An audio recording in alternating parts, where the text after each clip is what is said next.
வணக்கம். நான் உங்களின் அன்பு சகோதரி மாலதி பாலன். நாம் நமது நேர சேமிப்பை எப்படியெல்லாம் சரியாக உபயோகப்படுத்திக் கொள்ளலாம் என்பதை பார்ப்போமா? வாழ்க்கையில் எது முக்கியமோ இல்லையோ, காலம் மிகவும் பொன்னானது. அதனை நாம் கண்டிப்பாக சேமித்து பழக வேண்டும்.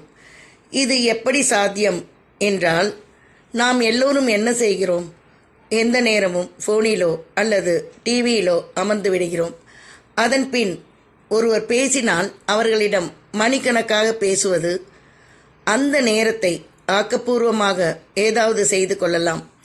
உதாரணமாக, ஒரு மொழி உங்களுக்கு தெரியாது என்றால் அந்த மொழியை அந்த நேரத்தில் நீங்கள் கற்றுக்கொள்ளலாம்.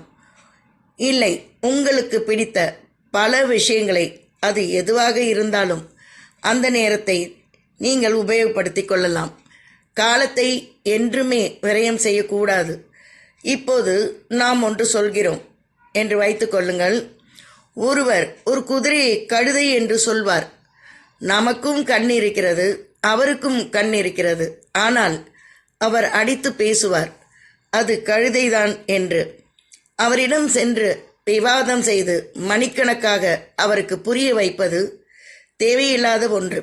ஏனென்றால், சிலருக்கு வாழ்க்கையில் என்ன சொன்னாலும் அவர்கள் பிடித்ததை தான் செய்வார்கள். முட்டாள்களுடன் வாதம் செய்தால் நமது காலத்தையும் வீணாக்கி நாமும் முட்டாளாக நேரிடும். இதற்கு பதிலாக ஆமாம், கழுதைதான் என்று சொல்லி நகர்ந்து விட வேண்டும். எப்போதுமே நமக்கு கிடைக்கும் நேரத்தையோ வாய்ப்புகளையோ தவற விட்டுவிட வேண்டாம்.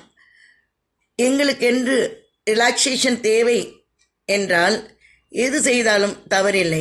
ஆனால் அதையே வாழ்க்கையாக வைத்து கொள்ள வேண்டாம். காலம் பொன்னானது. நன்றியுடன் உங்களின் அன்பு சகோதரி மாலதி பாலன்.